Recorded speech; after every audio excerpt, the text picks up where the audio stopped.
Gràcies a tots i a totes per assistir a aquesta roda de premsa que hem convocat en caràcter urgent per informar-vos d'una qüestió que considerem important.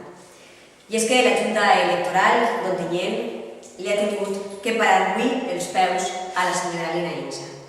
En una resolució que hem conegut fa poques hores, els jutges d'Ontinyent han suspès per il·legal la visita que havia convocat la senyora Insa al solar cedit per l'Ajuntament a la universitat. Us farem aplegar per correu electrònic aquesta resolució. La Junta Electoral ha tingut que dir-li a la senyora Insa i al PP que no poden vulnerar la llei per tractar de guanyar unes eleccions que tenen perdudes. La senyora Insa ha començat la campanya fent trampes. Ara ja sap, perquè li ho ha dit la Junta Electoral, que no pot continuar aprofitant-se dels diners de tots per fer-se la campanya. Però pareix ser que ja està per damunt, inclús de les lleis.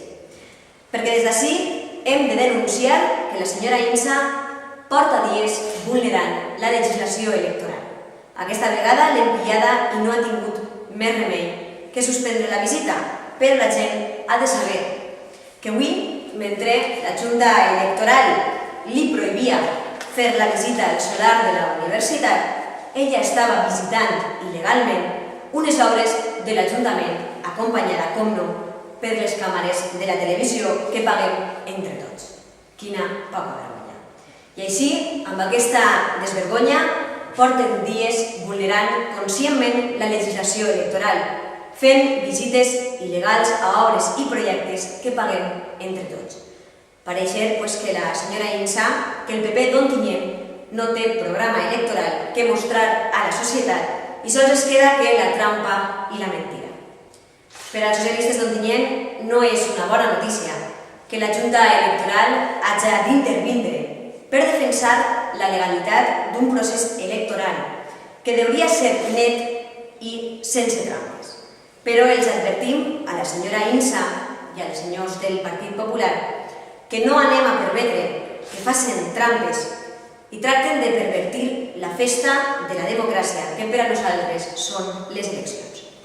Ells sabien i eren conscients que amb aquesta visita estaven vulnerant la llei electoral, però han decidit tirar endavant.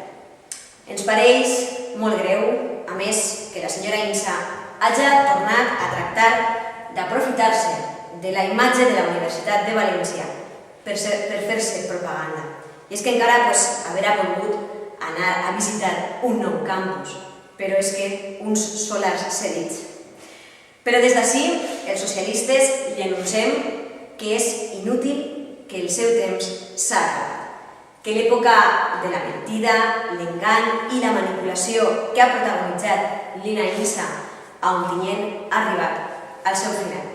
Arriben nou temps, arriba el canvi, i el canvi a Ontinyent es diu Jorge.